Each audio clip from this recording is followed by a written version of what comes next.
sont au sol. Merci donc d'être présent pour cette rencontre que j'inaugure. Depuis un moment, j'avais très envie de pouvoir profiter des temps de résidence ou d'accueil de spectacle pour pouvoir faire se rencontrer, se croiser des paroles d'artistes. Parce que je pense que ça a une vitalité, une résonance un peu plus particulière et qu'on n'a pas souvent l'occasion d'avoir ces temps-là pour pouvoir rencontrer les gens.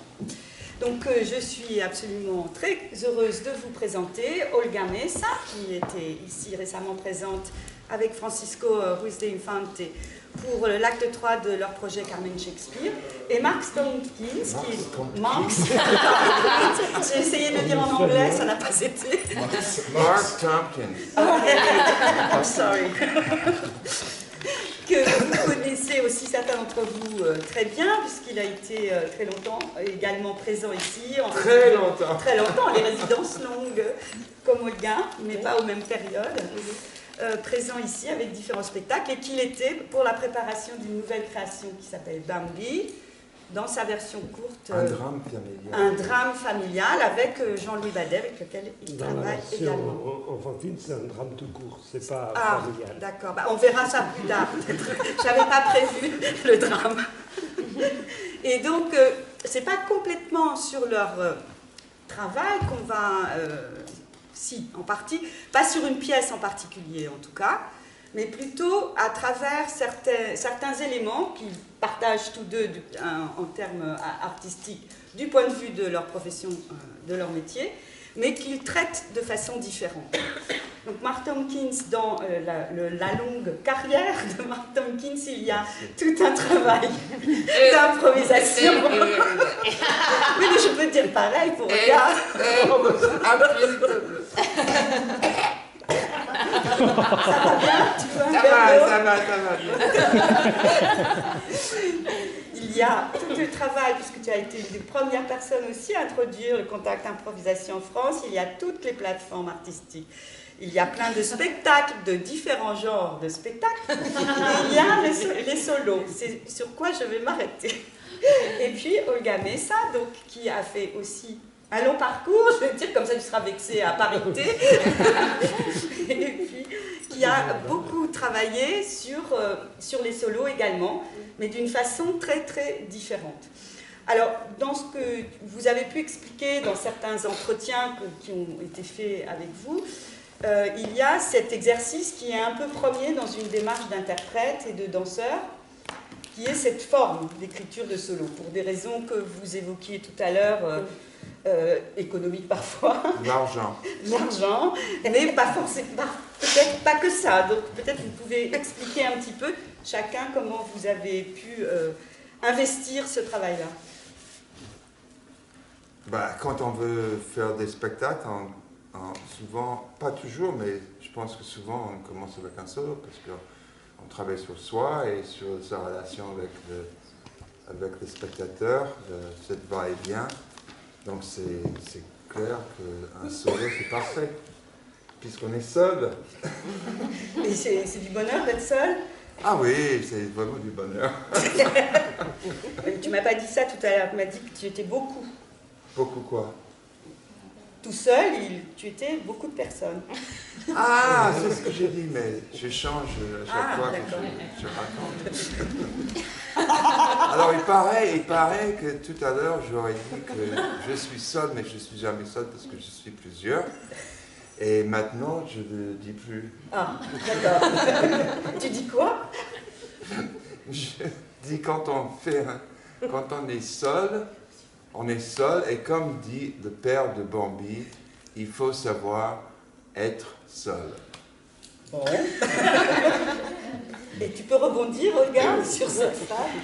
Moi, attends, qu'est-ce que je peux dire? Il faut apprendre à être seul. C'est un peu le même, non? Mais effectivement, on avait parlé cet après-midi un peu, qu'on disait que être seul et être une multitude en même temps. Donc on est accompagné quand on est seul. On est très accompagné par déjà notre obsession, notre fantôme, notre alter ego, nos fantômes. Voilà.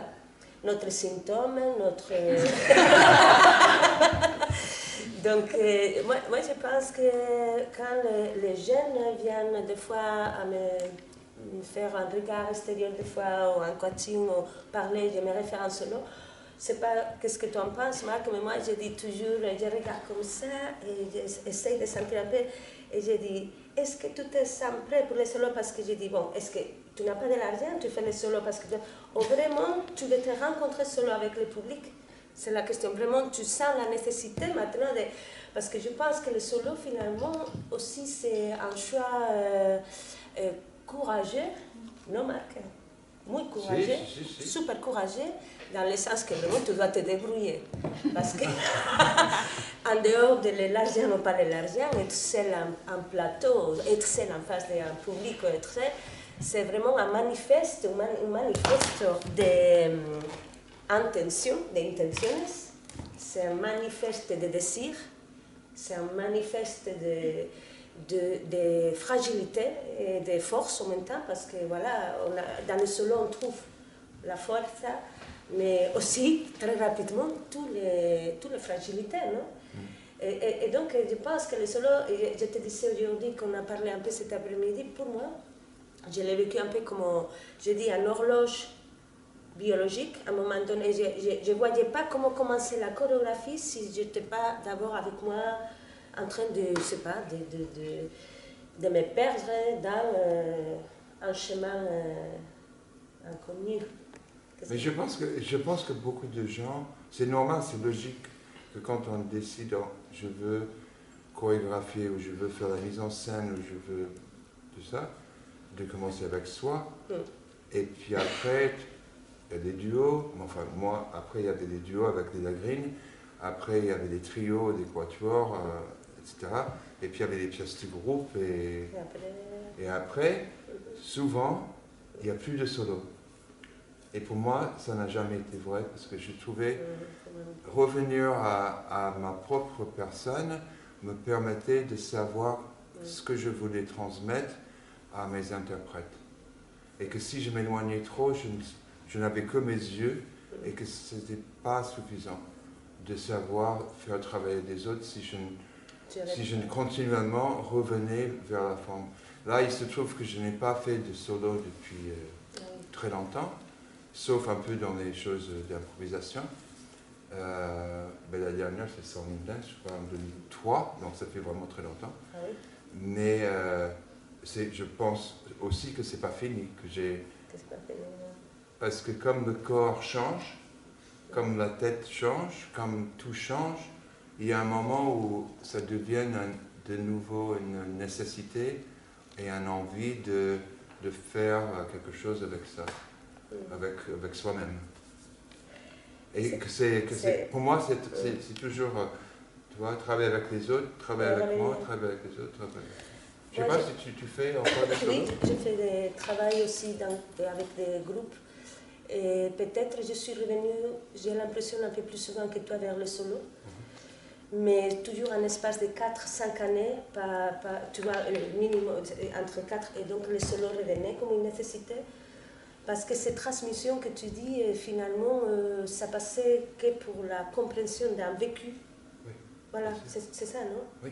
Un vécu, que c'était l'unique manière de pouvoir partager déjà, pas seulement un concept ou une idée, mais une manière d'être dans l'espace, une manière de te mettre en lien avec le public, les objets, la voix, les désirs, et ça que tu viens de dire, c'est très important, c'est l'évolution, comment on prend conscience quand on fait un solo, des solos, de ce changement corporel et d'esprit, comme tu vois, comme dans la vie, que finalement, chaque solo te remettre en question où tu es aujourd'hui dans le présent. Et c'est vraiment ça que c'est impressionnant, parce qu'il y a comment on dit, thermomètre, un thermomètre de température très précis de ici et maintenant. Ici et maintenant. Et le corps, on vieillit, on avance, on évolue, on vieillit aussi. Et le corps, il change. Franchement, on vieillit. Et franchement, on vieillit. Mais c'est ça intéressant. Mais super, oui. Parce que les solos qu'on fait maintenant, c'est pas les solos qu'on a fait avant. Parce qu'on ne peut pas faire des choses. On peut pas faire on peut plus faire pareil. Mais cette chose-là ouvre d'autres possibilités. Ça veut dire chercher ce qu'on peut faire aujourd'hui et pas en manque, mais en ce qu'on n'a jamais fait. Ça qu'on n'a jamais fait, parce que je pense aussi que les corps, quelqu'un m'avait dit une fois, Olga m'avait vu danser un solo, le solo que tu avais vu, que tu m'as dit, tout ça, ce n'est pas mon corps, elle me dit, ah, c'est très intéressant, il y a des choses, mais encore, ton cheval, il va trop rapide et tu dois maîtriser ton cheval que tu as à l'intérieur. Et moi, je restais toujours, qu'est-ce qu'il veut dire? Et cette personne, donc c'est un chorographe espagnol d'une autre génération qui s'appelle Cesc Gelaber. Ah, je connais. Tu connais Cesc? Et Cesc était comme un peu le maître, vous voyez, des chorégraphes de ma génération, des plus jeunes. Il me dit, très très bien, mais vraiment encore, cette cheval, Olga, tu n'as pas encore... Et j'ai dit, mais... pourquoi tu m'enseignes? Il dit, oui, mais ça que je suis en train de parler, tu vas comprendre à partir de 55, 58. Et là, tu vas commencer à comprendre. Et moi, j'étais là-bas, tu vas introduire ça. Il avait cette vision de... Non, oui, le cheval, on parle de quoi? De l'énergie et on parle de la force. Et que finalement, ça qu'on a à la recherche toujours, finalement, c'est quelque chose... La danse, finalement, elle est moins visible. Je pensais à ça, elle est moins visible qu'on imagine. Et il y a quelque chose plus derrière, non? Il y a quelque chose, c'est ça que je regarde, et c'est pas... Moi, mes maîtres, c'est Steve Paxton et Lisa Nelson. Ils ont fait un duo qui s'appelle Part, dans les années vers 80, je pense. Et moi, je l'ai vu beaucoup de fois à la création parce que je faisais la lumière pour eux. Ah oui. Et c'est une forme très simple, c'est solo, Lisa, duo, solo Steve, duo. Sur la musique de Robert Ashley, Private Lives. Et c'est absolument, à part cette structure, c'est improvisé. Et ce qui était étonnant, c'est que comme je l'ai vu beaucoup au début des années 80, après je l'ai retrouvé quelques années après, et je faisais de nouveau la lumière. Et après, je l'ai vu jusqu'en 2000. Et j'ai vu 20 ans d'évolution d'intelligence corporelle, de corps intelligent, de sensations et de perceptions qui avaient changé. J'ai vu aussi à l'intérieur de leur couple, au début ils étaient vraiment ensemble, après ils n'étaient plus ensemble, mais ils étaient toujours dans l'espace-temps ensemble, amis. Et toutes les nuances de leur aventure humaine étaient vraiment dans ce solo, qui est, pour moi, c'est peut-être le plus beau duo que j'ai jamais vu. Parce que c'était tellement...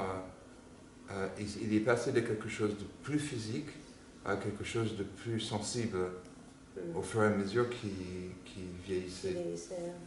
Et ce qui était plus dans l'espace, et s'est réduit,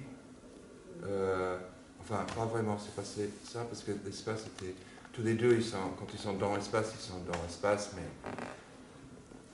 c'était pas le même espace, même, en fait. Mais c'était eux, et c'était la musique de Ashley qui est magnifique. Et ça m'a toujours ému de voir comment ils faisaient la même chose et jamais la même chose. Jamais la même. Parce que moi, je pense à mes solos, c'est pas pour toi, Marc, mais j'ai eu la grande chance, comme toi, de vivre cette historique de performeurs solos, solitaires, solos multitudinaires, je ne sais pas quoi, et que finalement, même, je ne sais pas comment tu construis tes solos. Moi, beaucoup de fois, ça m'arrivait que les gens pensaient que mes solos, il y avait comme de l'improvisation, et moi, je travaille beaucoup l'écriture, mais d'une manière, c'est le solo qui m'a fait comprendre une manière d'aborder l'écriture où vraiment l'écriture n'est pas déjà fixée sur la forme elle doit être tout le temps, en train de se modifier. Elle n'est pas vraiment, cette forme ne peut pas tenir sur une compréhension, comme on dit, proprement précise, dans le sens qu'il faut que cette anatomie, elle doit bouleverser tout le temps la sensation. Et ça, avec un solo, tu peux travailler comme ça. Et c'est une chose impressionnantement une liberté que te donne. C'est comme la conquête d'une liberté dans ta sensation et dans ton manière de vivre. Et que chaque fois, tu penses, même si un mouvement, tu fais un mouvement que tu vas dire, bon, maintenant, là, je fais... C'est comme si c'était la première fois parce que tu as cette possibilité de les vivre chaque fois différents et qu'en plus avec le temps. C'est ça que tu dis, non? Qu'avec le temps, tu comprends mieux. Et avec le temps, tu nourris ça que tu t'abandonnes aussi. Pour moi, c'est une conquête de liberté, le solo. Ça m'est bien comme ça. Une conquête Moi, de je liberté. fais... disons que les solos du début sont plus fixés que des solos. Au fur et à mesure, je faisais plus des chemins avec des rendez-vous avec moi-même, ou la musique, ou l'image. Et entre-temps... tu te laissais, claro. Ouais. Et la... qu'est-ce que je voulais dire? La chose aussi vraiment essentielle, c'est entre le moment que tu produis, tu crées, tu fais ton truc, et puis le moment que tu commences à partager. Et ça, pour moi, ça change tout.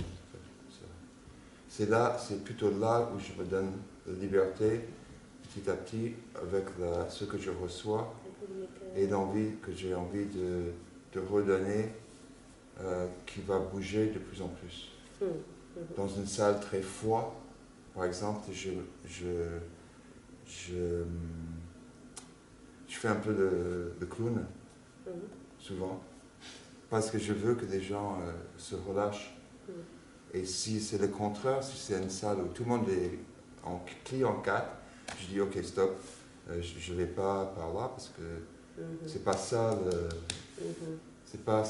le passage que je veux. Je veux pas qu'ils sortent en disant ah, c'était génial, alors il était wow, c'était super drôle. Et moi je suis là. Oh, c'est terrible. Parce que tu penses qu'à ce moment-là, on a quand même une responsabilité dans les solos. Oui. On a une responsabilité, une conscience de responsabilité de qu'est-ce qu'on attend aussi de cette meeting point avec le public, non? Parce que c'est vraiment, ça devient une vraie rencontre que tu te dis où je vais les amener, non? Et comment. Et c'est vraiment un duo, dans ce sens, le solo devient un duo dans ce rapport. Non? Pour moi, je pense, quelqu'un, tu connais Oscar Dassi de La Porta, tu te rappelles d'Oscar? À Barcelone, Oscar Dassi de La Porta, non? Non. Je pensais que tu connaissais. Parce qu'il me disait que voir mon travail en solo, c'était comme un moteur diesel pour le public. Parce qu'au départ, oui, non, mais c'est rigolo parce qu'il disait oui, au départ, on voit un solo d'organisation, on dit il faut quand même avoir un peu de patience parce qu'on ne comprend pas, il faut prendre. Et à un moment donné, tu vois, ça. Et moi, ça roule. Ça roule à un moment donné, mais que ça prenne un moment, tu vois, que ça prenne. C'est long à démarrer un peu, c'est ça? Oui, et là, j'ai compris une chose un peu intéressante dans ma façon de rentrer en contact avec le public, et c'est très lié aussi à comment le corps. En parlant de conquête de liberté, c'est conquête de l'espace, il a besoin comme d'un préambule. Mais ça, c'est un peu ma manière que je reconnais, je peux parler plus aujourd'hui. Comme un préambule où l'espace, je dois m'approprier, je ne peux pas rentrer, je ne sais pas comment ça va. Pour moi, il y a comme des prologues. Et à un moment donné, il y a quelque chose qui, c'est particulier, je ne sais pas pourquoi, mais comme cette idée que ici maintenant, on commence à compter l'horloge, il y a un temps de chauffement, on pourrait dire, comme un chauffement, dans tous les sens, à niveau de la dramaturgie, à niveau, tu vois, je ne sais pas comment ça passe pour toi, ça. Moi, j'ai un peu tendance à faire le genre make them laugh, les faire rire, Ah oui. Et quand ils sont un peu... Oh, après, paf, j'enfonce le couteau. Tu vas après avec le couteau. Bon, ça c'est une super bonne stratégie. Pour moi, Ça marche bien. Ça marche bien. Bon, en tout cas, c'est la question aussi de comment réussir à que le public il est là avec nous depuis le début. Non? Et c'est comment réussir à être ensemble depuis le début. Ça, c'est quand même une chose, une grande question. Non? Pour moi, la question de le solo m'a posé beaucoup depuis le départ, la question du regard. Oui. Et tu sais, le titre de Ceci n'est pas mon corps, quelqu'un m'avait dit, ah, mais vous faisiez un solo autour des tableaux de Magritte, tout ça. Et moi, il restait comme ça, à aucun moment, j'avais pensé à Ceci n'est pas une pipe. Non, mais aucun moment, c'est vrai, j'étais sûre. Et j'étais là et j'ai dit, par contre, pourquoi j'ai dit Ceci n'est pas mon corps? Et je pensais, parce que si ça c'est mon corps et vous me regardez, je dis, est-ce que ce corps c'est à moi? Je dis, non, mais ce corps appartient plus qu'à moi, appartient aux autres qui sont là en train de regarder. Et Tu t'es dit ça? Je me disais, oui. Ah, moi, je me dis jamais ça. Oui, ouais. Moi, mon corps, c'est mon corps. Et le corps des autres, c'est Le corps des autres. Mais il y a un endroit où ça se rencontre. Ça veut dire que si, je pense que si moi, par exemple, je passe par des états, je pense qu'ils vont trouver peut-être à un autre niveau cet état, en écoutant et en regardant. C'est ce que j'espère en tout cas. Oui, oui. Donc je fais des choses qui sont assez, dans mes solos, plus que dans mes pièces de groupe peut-être, outranciers, en espérant, tu vois, que ça va faire passer. Au début, c'est un peu, qu'est-ce qu'il fait là, qu'est-ce qu'il fait. Et puis après, c'est, ça c'est pas moi, c'est un peu c'est rigolo. Et puis, oh là là, ça c'est bizarre.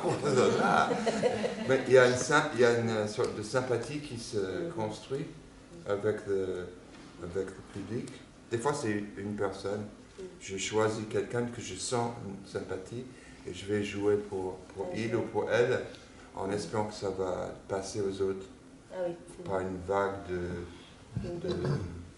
mimétisme. Comment? Mimétisme. Non, pas mimétisme, empathie. Empathie. Qu'il y a une sorte de truc qui se... C'est étale voilà.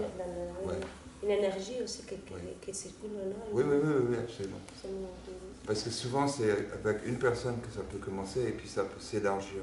Oui, bien sûr. Mais des fois, c'est tout de suite. Tout de suite. Tout le monde, mais c'est différent à chaque fois. Ça, c'est un mystère, non? Oui, c'est très mystérieux. C'est très mystérieux, ça.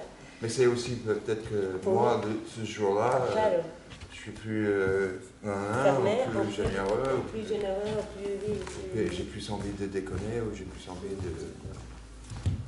d'être plus sérieux. Ça joue.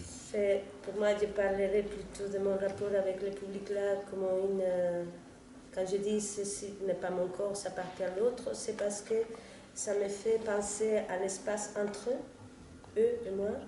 Et c'est comme, pas un miroir, mais c'est comme une interrogation. Ça veut dire qu'à travers le regard de l'autre, mon corps il se déstabilise d'une manière, entre guillemets, même si on est dans la représentation réelle. Oui. Ça veut dire que c'est comme un moment de rencontre, vraiment cette possibilité de déstabiliser et de fragilité dans le sens de ne pas être dans l'image de le corps, mais laisser un peu l'espace de que le regard de l'autre soit aussi comme un feedback, tu sais, et que ce feedback, c'est grâce à ce regard que je peux trouver les miens. Mais bon, ça c'est un peu comme, je te dis ça un peu de cette manière de dire, par exemple, je me rappelle, j'ai dansé, j'arrête et je dis, est-ce que tu es en train de penser la même chose que moi? Et je n'attendais pas une réponse, je dis, mais tu veux qu'on réponde ou pas? J'ai dit non, je lance cette question, mais c'est la question... Tu l'as dit vraiment? Oui, je l'ai dit vraiment. Et ils ont dit? Non. Mais bien sûr, parce que qu'est-ce qu'un public peut dire quand tu dis est-ce qu'on est en train de penser la même chose? Probablement, bien sûr que non, parce que c'est impossible de penser la même chose. Ça, c'est une question que je ne pose jamais au public. Mais voilà, moi je posais cette question. Parce que je ne veux pas savoir. moi, ça m'intéresse savoir. Parce que des fois, ça veut dire que moi, je sais ce que je suis en train de faire. Et moi, je ne sais pas non plus. Enfin, il y a des choses que je sais parce que je dois les faire, mais j'essaie de... C'est presque une espèce de trans... Non, pas trans, c'est pas un... Non, mais Une espèce de conscience très aiguë de là où je suis absolument dans l'instant. Et si je m'avance, si je dis « Ah, il faudrait que... là, c'est foutu. moi, Ou si je dis « Non, non, non, c'est pas comme ça, il faudrait moins, un peu plus, un peu moins. » Là, c'est... Là, tu le perds. Moi, je pense, ça c'est sûr, parce que c'est la décalage espace-temps. Oui. Et c'est le décalage entre la sensation et la pensée, je pense. Ça que tu penses et ça que tu ressens. Moi, je pense que j'ai pratiqué ce décalage sans le savoir, tu sais, de manière très intuitive. Et à un moment donné, ça est devenu une chose très instantanée à niveau de vécu. Et est-ce que tu penses plus vite que tu ressens, ou est-ce que tu ressens plus vite que tu penses? Moi, je pense que je sens plus rapide que je pense. Tu quoi? Tu sens plus vite que tu... D'accord. Quand je te réponds comme ça, jamais j'avais pensé ça. Tu n'as jamais pensé à cette question? Bon, pas dans la rapidité, la question de... Oui, attends.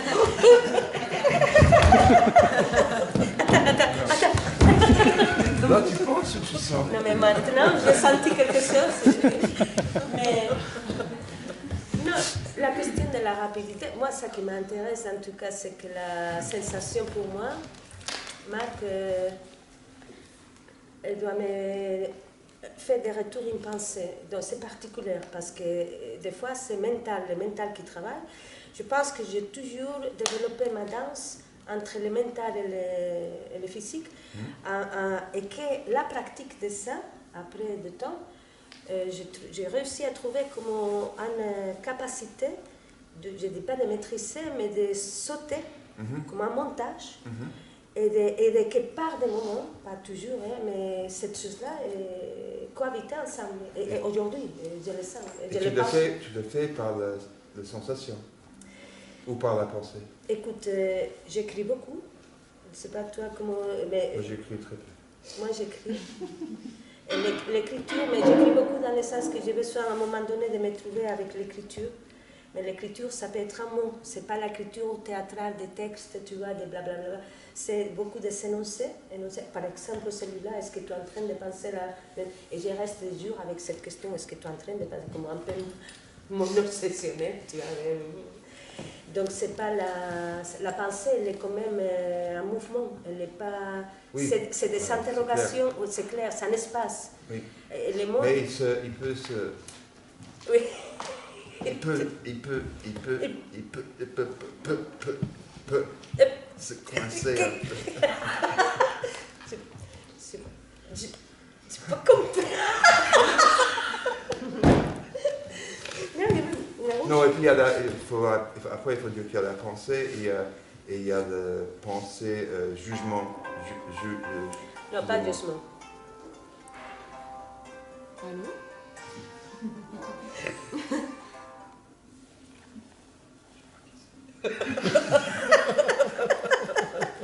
C'était un numéro masqué. C'est pas vrai. Oui. Alors je ne l'ai pas pris. Non, mais moi, si c'est un numéro masqué, moi, j'ai Parce que décidé de jamais parler. imagine, ça aurait pu être un truc... Intéressant. intime. Intéressant et intime. Écoute, mais Je pense que c'est le cuistot de la cornichon masquée. Donc je n'ai pas pris le numéro qui m'appelle. Il ne faut pas le prendre, je pense. Non. Il ne faut pas le prendre. Non. Jamais. Non. Je suis d'accord. Oui, mais vous n'avez pas fini avec le solo. Avec le On n'a pas fini? Oh non. Mais tu dis quoi, toi? Je laisse parler. Vous avez parlé de la relation au regard et à la réception. Oui. Mais toi, tu n'es pas entré dans une partie, tout du moins, de tes solos, de la même façon que, évidemment, Olga. Oui. Tu disais aussi que certains de tes solos ont été des commandes. Qu'est-ce que ça te faisait de quelle façon, enfin, est-ce que ça te faisait changer de point de vue d'être dans une commande plutôt que de décider toi-même d'un solo, par exemple? Puisque c'est une série de 4 solos sont des hommages. Oui, mais ça c'est surtout au début. Oui. Enfin, oui, c'est forcément différent quand il y a une commande de faire un solo sur Nijinsky ou sur Josephine Baker que mon propre commande de faire Valeska Gert ou Harry Shepard, qui est quelqu'un de réel, c'est le seul que j'ai connu chez Aronofsky. Donc, mais une fois dans la chose, je ne sais pas si c'est... Parce qu'après, on m'a toujours... Enfin, beaucoup de gens ont dit que j'utilisais l'hommage pour créer un masque, mais qu'en fait, dans le solo, on voyait que Mark Hopkins. Enfin, on voyait pas, c'était pas une travestie, enfin, c'était pas une travestie, mais j'étais pas en train de me travestir dans le personnage. J'étais en train de travailler avec la matière biographique et autres de le personnage, et ma relation dans l'année où j'ai fait le solo, quel est mon rapport avec, par exemple, Nijinsky, j'ai mis la musique de Prince, International Lover, parce que moi je me suis dit, Nijinsky vivant aujourd'hui à notre époque, ça pourrait être Prince, mais ce n'est pas Prince. Mais ça pourrait être un star, un icône, quelqu'un. Et donc j'ai choisi cette musique-là. Ça c'est juste un exemple. Différente dans Valeska, j'ai pris des musiques, je parle de la musique parce que c'est plus facile de faire de référence. J'ai choisi Fred Astaire qui chante Cheek to Cheek et je ne sais pas comment ça s'appelle ça. Enfin bref, c'est pas très important, mais parce que Fred Astaire c'est les années 30 et Valeska c'est les années 20, 30 et après aussi. Et donc ça me semblait intéressant. C'est une musique populaire, elle était toujours dans la musique populaire. J'ai essayé de créer des liens, mes propres liens avec cette personne que je ne connaissais pas, à part ce que j'ai découvert au cinéma ou dans les livres. Et c'est comme ça que je construisais ça. Et quand j'ai fait Song and Dance, donc en 2003, et tout le monde m'a dit « Ah, c'est un hommage sur qui ?» Et j'ai dit ben, « Sur moi-même. » Et puis, c'était une blague, mais c'était un peu ça, parce que j'ai pris toutes mes chansons préférées de toute ma vie. Après, je les ai réduites très très difficilement à 15 morceaux, et tout le spectacle était construit autour de ces 15 morceaux de musique. Que soit je les chantais, soit c'était des morceaux de Prince. Oh, ils font chier là. Ah, je voulais juste savoir à quelle heure vous quittez l'appartement demain. Enfin. Je ne répondrai pas maintenant. J'attendrai. Tu parlais de Prince, donc... Et bien Prince était aussi dans Song and Dance, comme Janis Joplin, comme enfin, plein de Frank Sinatra, plein de morceaux.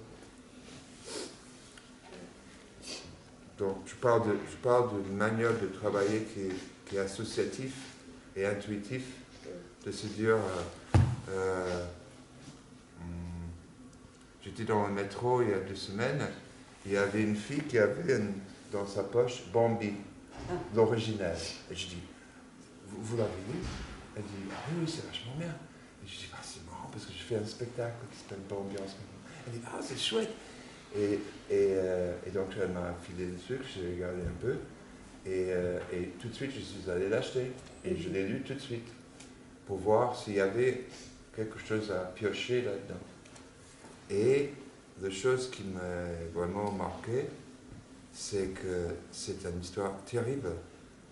Parce que le petit Bambi qui est mignon et tout, elle se fait planter par sa mère, qui se fait tuer par des chasseurs.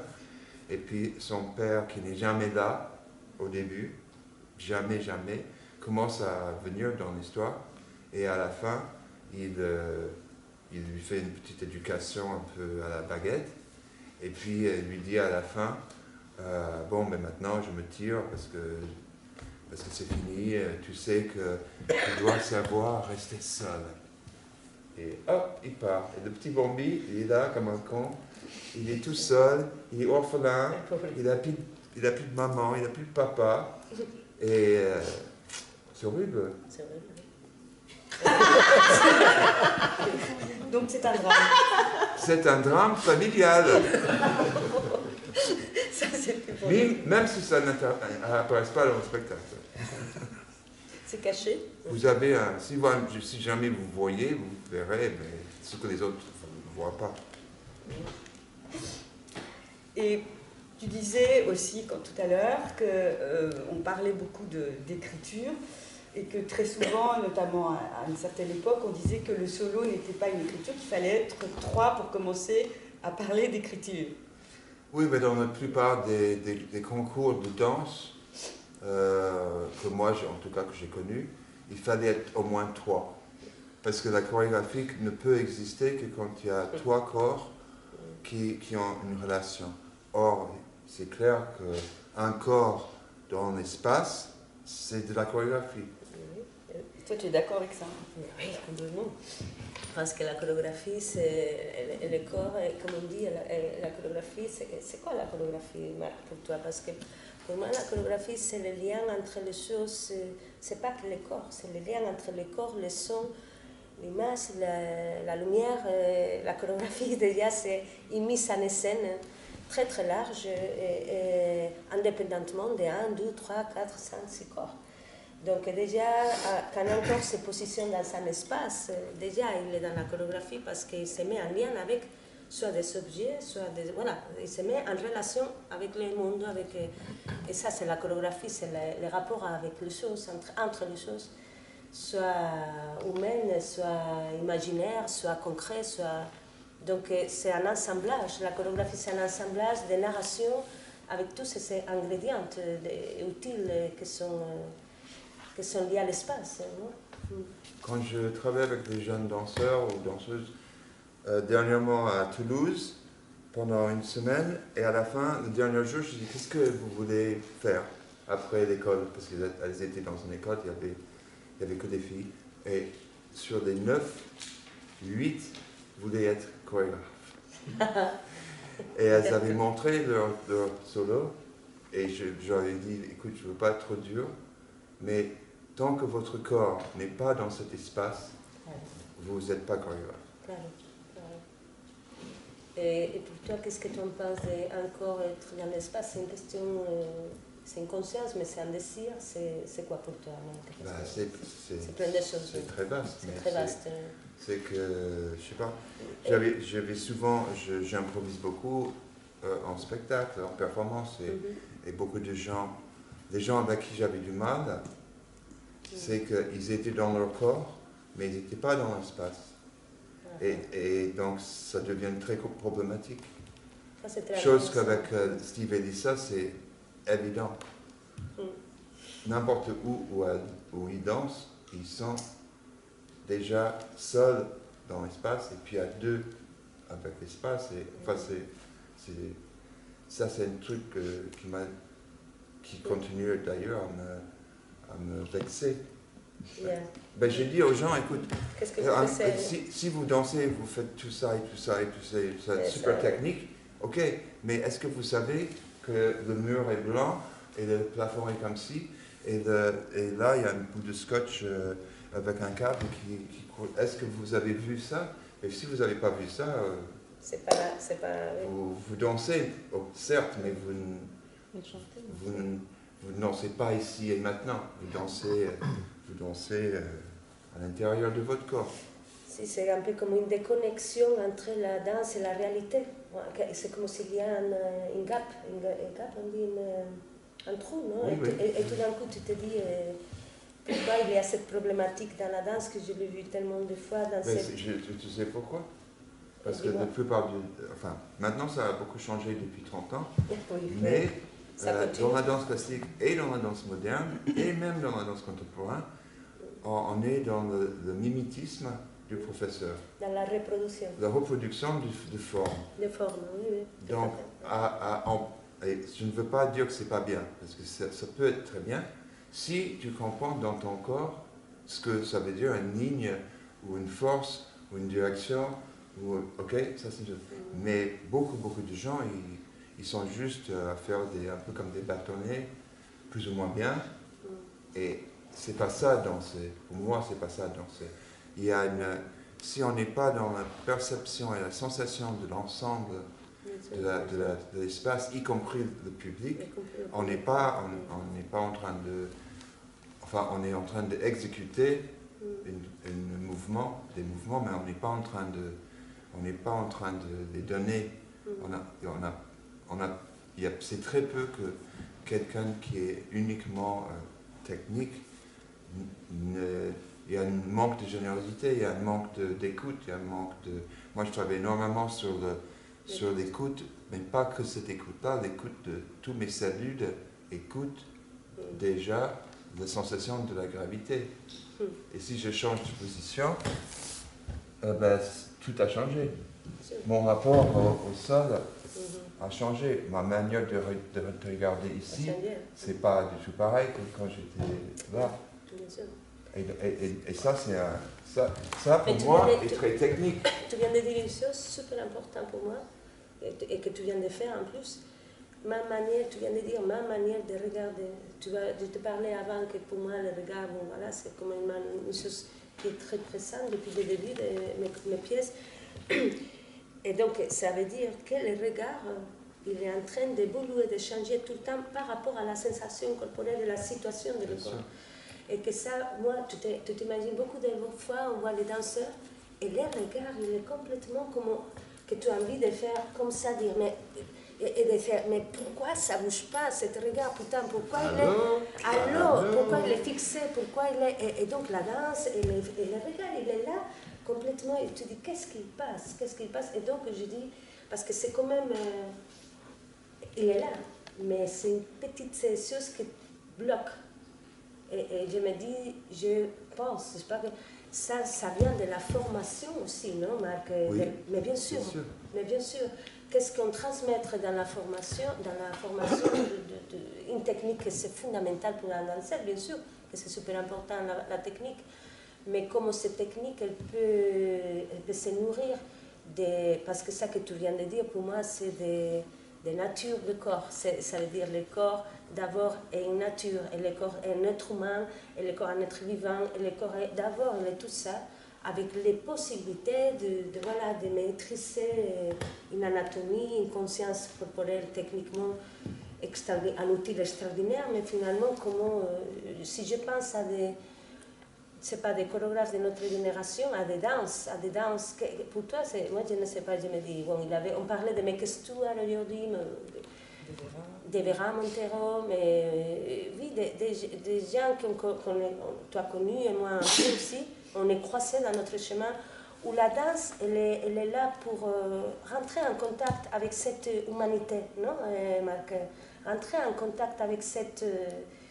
essayer que cette danse devienne nécessaire, ou devienne un désir, devienne un problème, ou devienne je ne sais pas quoi, mais que devienne quelque chose, non? Que devienne réel. Et toi, tu parles beaucoup, je voulais te demander de la composition en temps réel, que je connais de loin parce qu'on n'a pas eu l'occasion mais que j'imagine que dans cette manière d'aborder le corps, dans la composition en temps réel, c'est la question de, ça tu viens de dire, tout le temps, on est en train de changer tout le temps.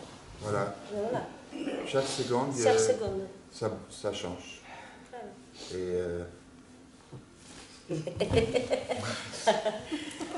Et donc, qu'est-ce qu'on fait avec ça? Qu'est-ce qu'on fait? Qu'est-ce qu'on peut faire? Moi, mon plus grand professeur ou mentor, c'est Lisa Nelson. Lisa Nelson, c'est la compagnonne de Steve. Et qui fait quelque chose maintenant que je ne connais pas, qui s'appelle le Tuning Score. que certaines peut-être tuning score. Ça veut dire s'accorder en groupe. D'accord. Et ça utilise des choses de la caméra, parce qu'elle a fait beaucoup de vidéos au début. Stop, go, rewind, fast forward, Play. pause, Stop. play. C'est des moteurs, enfin c'est des... C'est le vocabulaire de... Bon, je ne peux pas trop expliquer parce que c'est compliqué, mais donc on peut appeler pour soi ou pour quelqu'un d'autre ou pour l'ensemble du groupe une commande. Mais on n'est pas obligé de répondre à la commande qui est donnée. Ah d'accord, tu peux choisir. Donc, et ce qui se passe, c'est une manière de voir comment on compose ensemble l'espace et le temps. Et c'est très très intéressant. Mais avant tout ça, elle a fait beaucoup de vidéos et beaucoup de contacts, et beaucoup de plein de choses. Elle était au Juilliard School of Music, donc elle était une vraie danseuse au début. Et elle a lâché tout ça. Elle a vécu longtemps dans la forêt, avec des animaux, avec les éléments. Elle a lâché.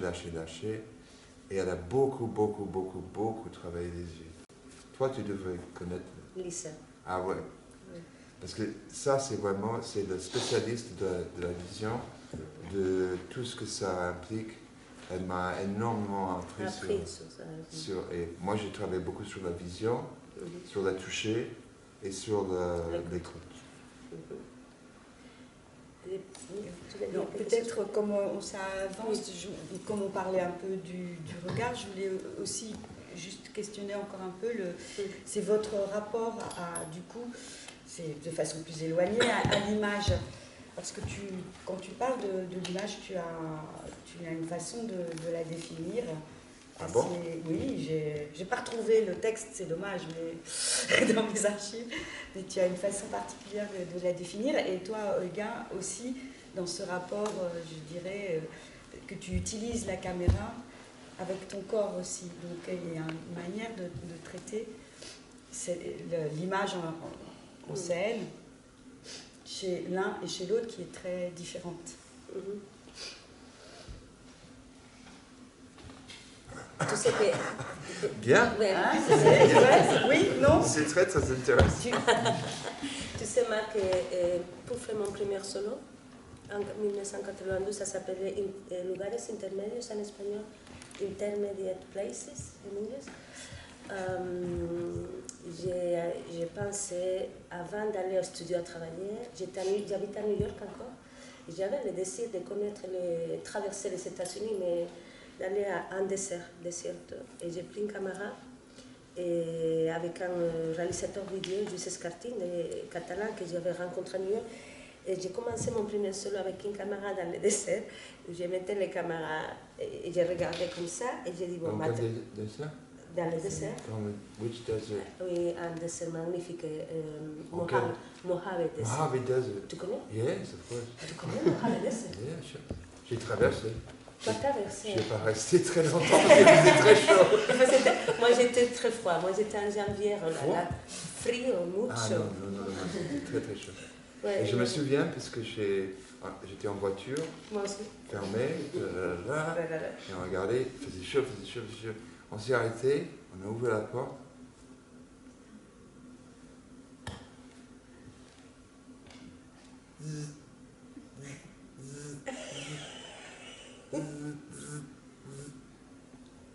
La seule chose qu'on entendait, c'était des mouches.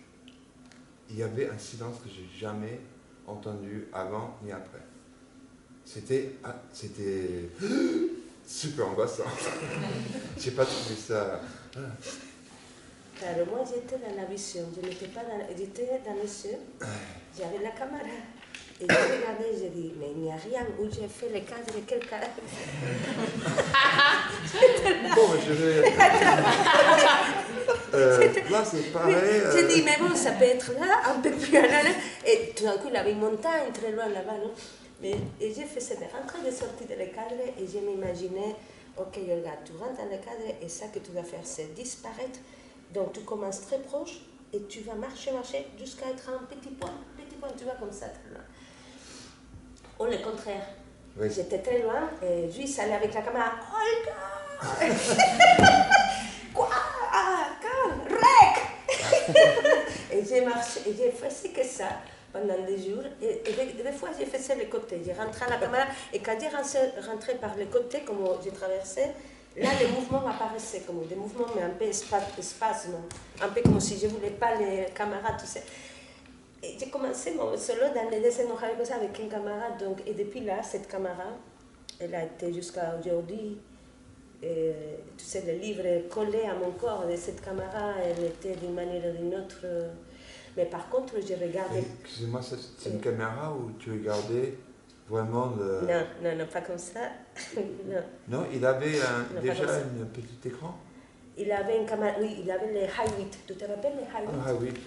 C'était le début de les Hi8. Parce que ça a tout C'était les changé. années. Hein? Ça a tout changé Mais pour oui, moi. c'est vrai. Parce que Lisa Nelson a disait, tu vois, tu fais ça et c'est ton cerveau. Ah oui, quand tu fais ça. Hein? Et comme tu regardes, Ouais. c'est les neurones qui travaillent.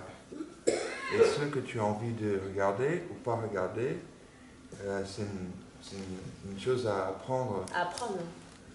Elle, C'est pratique. elle filmait beaucoup à l'époque des cochons. Des cochons? Des cochons, Ah oui. à la ferme. Et ça, Parce qu'elle trouvait que c'était très intéressant. des cochons. Des cochons Mais pour faire quoi? Pour la mobilité. pour faire des films. Elle Mettait mettait- parce qu'elle mettait sur scène les films qu'elle faisait de son cerveau. Ah, Elle mettait dans les écrans. dans les écrans. Mhm. J'aimerais bien voir ça, ça va être magnifique. Ouais. Intéressant. Mm. Parce qu'on est en train de parler d'un outil de la caméra, je ne sais pas si on répond beaucoup. Mais si, il y a la partie. C'est pas si on, si on c'est pas répond du tout la même, c'est pour ça. directement. Non, parce que la caméra marque, à moi, ça m'a donné regarder à travers une caméra, être de l'autre côté de la caméra, dans le deux.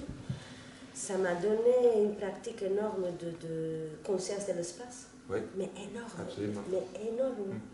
Que je n'avais pas conscience, très intuitif en plus, parce qu'en venant de la danse, toi tu fais les choses et c'est pas que tu n'as pas conscience, mais tu travailles ton intuition et tu découvres petit à petit. Et bon, la mémoire elle travaille petit à petit, voilà, voilà, dans un parcours. Et la caméra, elle a vraiment été, et pour moi, un outil. Je ne m'imagine pas toutes les choses que j'ai faites si je n'ai pas eu cette relation d'amour. Moi, j'ai dit une relation d'amour. Et tu sais, aujourd'hui, tu nous as demandé si on voyait notre... Tu as dit, Marc, que tu ne voyais pas tes processus de travail, la vidéo. Tu disais, c'est super intéressant. Tu as dit, je vois la vidéo une semaine avant la première. Tu as dit ça. Moi, j'ai dit, bien sûr, moi, j'avais beaucoup de spectacles que j'ai filmés. Mais j'avais besoin de cette caméra à regarder, mais après, je ne regardais pas les images. J'ai travaillé avec elle, mais pas pour regarder les images. Je ne comprenais pas. Elle m'a dit, mais Olga, qu'est-ce que tu fais avec toutes les choses que tu filmes, les photos que tu fais? J'ai dit, peut-être un jour je les verrai, mais ça que j'ai besoin, c'est d'être avec la caméra, de qu'elle me fait conscience de qu'est-ce que je regarde et comment je regarde et ça m'oblige à me questionner, est-ce que je reste?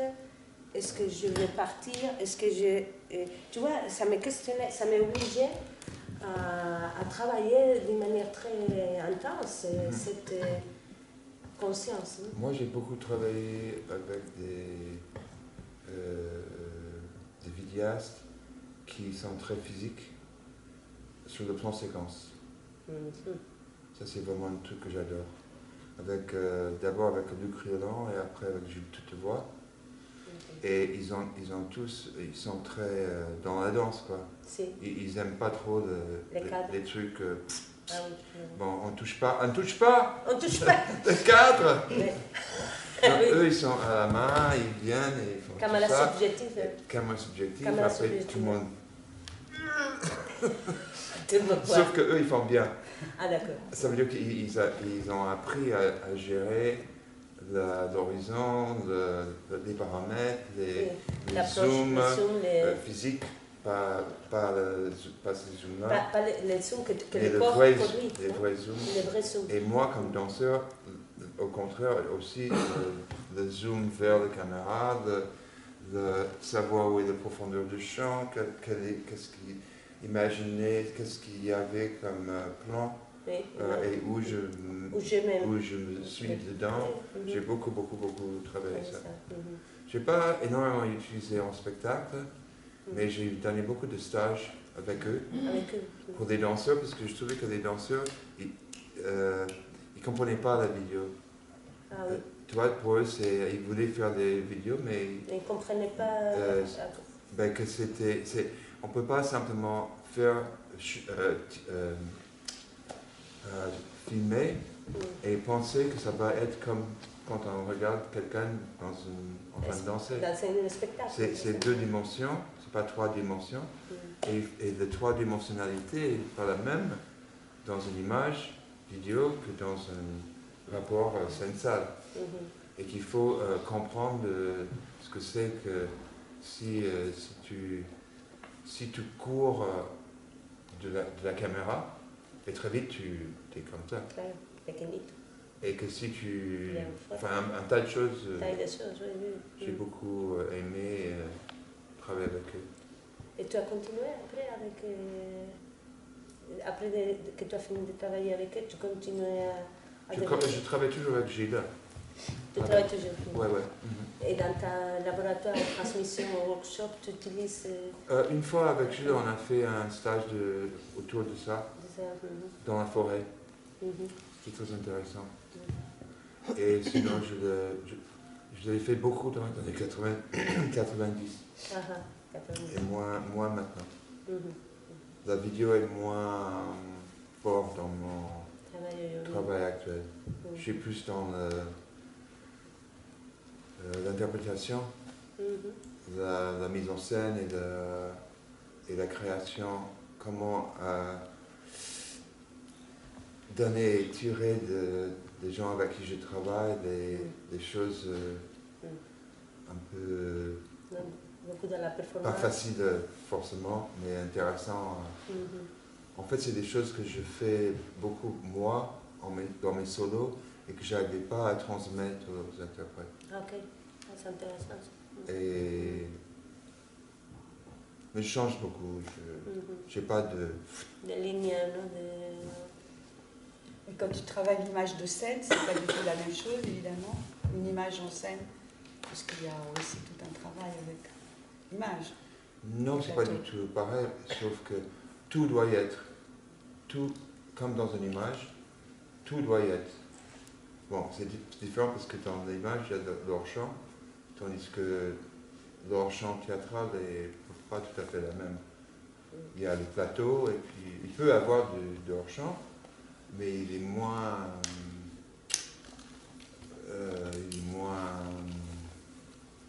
fort, peut-être. Je ne sais pas si c'est...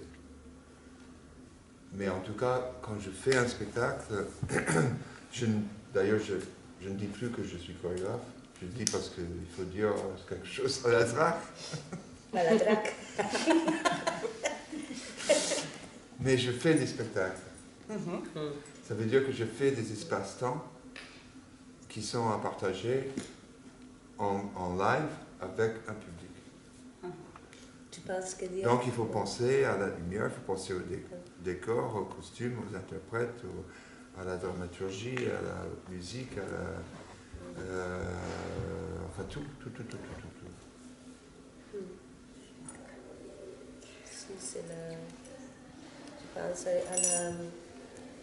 C'est intéressant de voir la mise en scène à partir de le solo. Je pense dans cette conversation qu'on est en train d'avoir, parce que tu te rappelles aussi que quand on disait danser en solo, c'est comment dire, commencer en solo, voilà, tu as besoin d'un espace petit, comme si on ne travaillait pas l'espace, et au contraire, le solo, il peut être très très fort par rapport à la mise en scène, parce qu'en plus, quand tu es seul, tu as la possibilité d'appeler, d'articuler, que les montages, de les choses, tu peux rentrer plus en contact plus facilement aussi, je pense.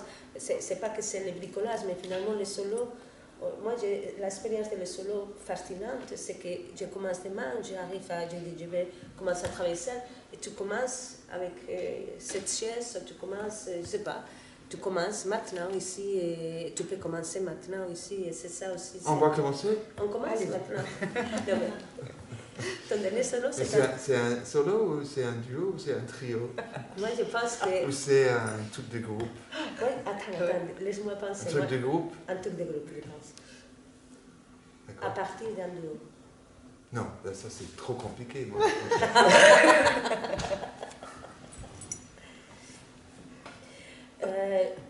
Pour l'image... Moi je pense qu'on peut faire. Attends, moi je pense à autre chose. Parce que... Non, non, mais j'ai une surprise pour Quoi? Marc. Hein? Non, non, mais j'ai une surprise, attends. Est-ce qu'on peut éteindre cette lumière un moment, s'il te plaît? On prend pas. Ça va être difficile. Oui, reste là-bas. Oui. Tu m'entends maintenant? Oui. Tu es prêt? Oui. 1, 2, 3. Ah, j'ai la même. Je vais m'éloigner, regarde. Et ça, regarde. C'est pas mal. Tu sais que quand j'ai vu cet objet, quand j'ai vu cet objet aujourd'hui chez moi, j'ai pensé, Marc, que je ne connais pas, voilà. Je me dis... Non, attends, il y a 3 manières de... Ça, Ça fait 200 aussi? Oui. Ah. Ah. La, la, la. Ah non, La, chante, la, ça,